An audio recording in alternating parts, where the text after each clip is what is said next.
The Irony of Next Door, Part 2, The Unseen Thread. The silent hum of irony continued to resonate between Units 4A and 4B, a constant, unseen thread weaving through the lives of Alastair Finch and Elias Thorne. The Ghost became more audacious, his targets shifting from high-value collectibles to items with symbolic significance. A rare historical document from the city archives, a famed architect's original blueprints, even a prized chef's secret recipe book. Each act was a subtle jab at the city's perceived order, and each left Alastair more frustrated, more driven. Alastair's obsession began to bleed into his personal life, what little there was of it. He'd spend evenings at the local diner, sketching possible escape routes from crime scenes on napkins, oblivious to the world around him. One particularly late night, after a fruitless stakeout, he found himself locked out of his apartment again. He sighed, reaching for his phone to call the building manager, when a familiar voice spoke from behind him. "Still having trouble with that lock, detective?" Elias stood there, a bag of late-night groceries in hand, looking disarmingly normal. He had just returned from acquiring a rare first edition from a private collector's heavily guarded library. Alastair turned, a sheepish grin on his face. I think it's got a personal vendetta against me. Or maybe I just need to hire you as my personal locksmith." He chuckled, unaware of the profound truth in his jest. Elias smiled, a genuine warmth in his eyes that Alastair found surprisingly comforting. Consider it a neighborly service. He deftly worked the lock, the click echoing softly in the quiet hallway. "There you go. Maybe it just needs a bit of lubricant." "Thanks, Elias. Seriously, you're a lifesaver," Alastair said, stepping inside. He paused. "You're always out and about at odd hours. What do you do, if you don't mind me asking?" Elias shrugged casually. "Oh, a bit of this, a bit of that. I'm a freelance consultant. Lots of late-night projects, you know how it is." He offered a vague wave and disappeared into his own apartment, leaving Alastair none the wiser. The next major incident brought them closer than ever. A notorious crime boss, known for his impenetrable safe room, had his entire collection of illicit data drives stolen. This was different. The Ghost usually targeted objects, not information. Alastair knew this was a game-changer. The police set up a citywide dragnet, every officer on high alert. Elias, however, had not stolen the drives for profit. He had been hired by a shadowy organization to retrieve them, a rare deviation from his usual liberations.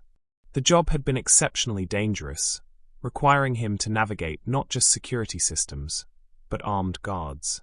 He had barely escaped, a graze wound on his arm a testament to the close call.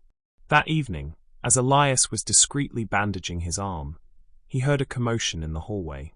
He peered through his peephole to see Alastair, looking grim, talking to two uniformed officers.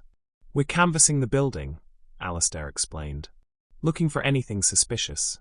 Any unusual activity, strange noises, new faces?" Elias froze. He quickly pulled on a long-sleeved shirt, wincing as it brushed his wound. He heard a knock on his door. Taking a deep breath, he opened it. "Evening, Elias," Alastair said, his gaze sharp, but his tone still friendly. "Just doing a routine check. Everything all right in here?" "Perfectly fine, detective," Elias replied, forcing a relaxed smile. He gestured vaguely around his living room, which, thankfully, looked like a typical bachelor pad, not a thief's lair. "Just catching up on some paperwork." He kept his bandaged arm hidden behind his back. Alastair's eyes swept the room, pausing briefly on a complex-looking diagram taped to a workbench in the corner. "What's that?" he asked, pointing. Elias chuckled. "Oh, that's just a hobby. I'm trying to design a more efficient way to organize my tools. For my consulting work." He hoped the vague answer would suffice. Alastair nodded, seemingly satisfied. "Right. Well, keep an eye out. There's a lot of activity in the city right now." He gave Elias a nod and moved on with the other officers, leaving Elias to sag against his door, heart pounding. He had been inches from discovery, yet Alastair had seen nothing but a friendly neighbor. The Ghost cases continued to baffle Alastair. The thief's methods evolved, becoming even more sophisticated, almost as if he was learning from Alastair's investigations. What Alastair didn't know was that Elias was indeed learning.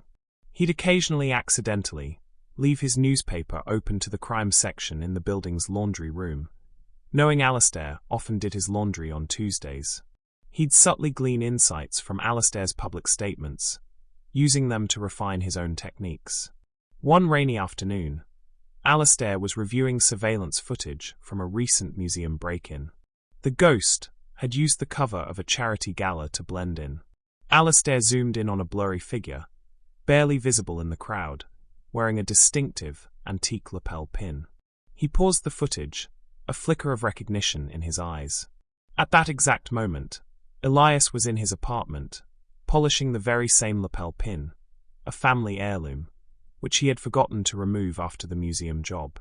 He heard Alastair's heavy footsteps in the hallway, then the distinct sound of his key in the lock next door. Elias smiled faintly. The detective was home. So close yet so far.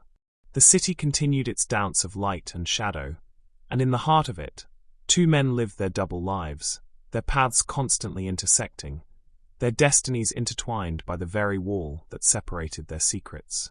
The irony wasn't just a hum anymore.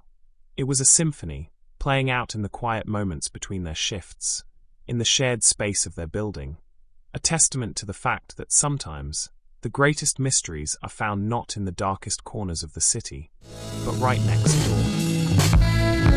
door.